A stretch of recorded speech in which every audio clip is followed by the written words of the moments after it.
थेट दृश्यत वाशीतली आंदोलनादरम्यानची आंदोलनासाठी राज्यभरातली मराठा जनता वाशीत पोहोचली।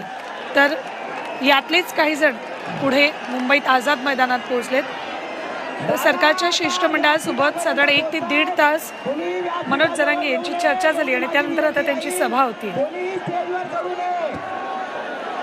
काही क्षणांमध्ये मनोज जरांगे यांच्या सभेला सुरुवात होईल।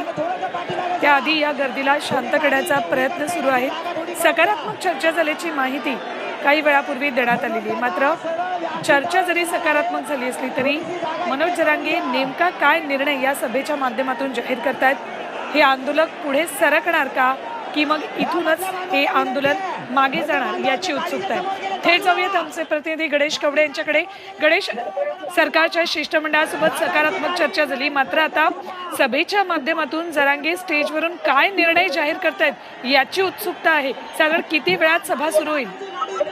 सुवर्ण, अवघ्या काही मिनिटातच ही सभा आहे ती सुरू होईल, कारण की शिवाजी चौक आहे वाशी मधला आणि या ठिकाणी सकाळपासून मराठा समाजातील जे बांधव आहेत ते मोर्चामध्ये आलेले आहेत, ते इथे थांबून आहेत, कारण की सकाळी एक सरकारचं शिष्टमंडळ होतं, ते मनोज जरांगे पाटील यांच्याबरोबर चर्चा केलेली आहे। या चर्चेनंतर सकारात्मक ही चर्चा झाली असं जरी म्हटलं जात असेल तरी मनोज जरांगे पाटील सर्व मराठी बांधव जे आलेले आहेत सोबत यांच्याबरोबर प्रथमतः चर्चा करतील आणि त्यानंतर पुढची भूमिका आहे ती ठरवली जाणार आहे। कारण की सरकारच्या वतीने वारंवार प्रयत्न केला जातो की हे आंदोलन आहे ते कुठेही मुंबईमध्ये येऊ नये, यासाठी विशेष करून हे लक्ष आहे ते दिलं जात आहे। मुख्यमंत्री यांच्याबरोबर देखील फोनवर 10 मिनिटं चर्चा झालेली आणि या 10 मिनिटाच्या चर्चेमध्ये ही कुठेतरी सकारात्मक चर्चा झाली आहे, कारण की जे सरकारच्या वतीने घेण्यात आलेले GR आहेत, हे सगळे GR आहेत ते मनोज जरांगे पाटील यांना दाखवण्यात आलेले आहेत। त्यामुळे कुठल्याही प्रकारचं मुंबईमध्ये हे वादळ आहे ते मराठ्यांचं येऊ नये यासाठी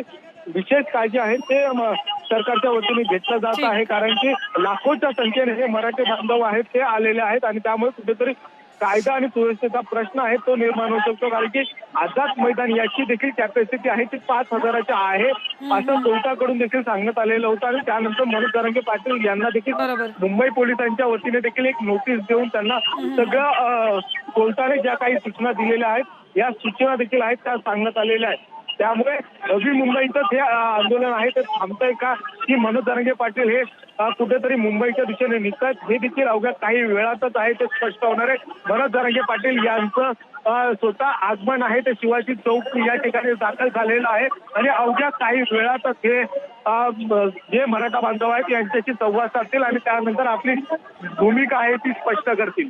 बरोबर गणेश, मनोज जरांगे दृश्यांमध्ये दिसत आहेत, हे या सगळ्या मराठा आंदोलकांमधून वाट काढत स्टेजपर्यंत पोहोचतात आणि त्यानंतर त्यांची भूमिका ते चर्चा करून मांडतील। मात्र सकारात्मक चर्चा झाल्याचं सतत सांगितलं जात आहे बैठक संपली त्यावेळेपासून, त्यामुळेच उत्सुकता आहे की जरांगे काय निर्णय घेत आहेत। दुसरीकडे आझाद मैदानावर सुद्धा मोठ्या प्रमाणात आंदोलक पोहोचलेत आणि इकडे वाशीतही आंदोलकांचा आकडा वाढायला लागलेला आहे, त्यामुळे मुंबईत कायदा सुव्यवस्थेचा प्रश्न निर्माण होऊ नये यासाठी म्हणून सरकारकडून आटोकाट प्रयत्न केले जातात। आता सरकारच्या या प्रयत्नांना यश येते की मग हे मराठा आंदोलक आपल्या निर्णयावर ठाम राहत आहेत आणि आझाद मैदानाच्या दिशेने रवाना होत आहेत याची उत्सुकता आहे। गणेश, काही आंदोलकांशी तुमचं बोलणं झालंय का? काय नेमकं ते सांगतायत? नक्कीच आंदोलकांचं एकच म्हणणं आहे, मनोज जरांगे पाटील जी काही भूमिका घेतली। गणेश, तुम्हाला थोड्या वेळासाठी थांबवते, प्रतिक्रिया आपल्यापर्यंत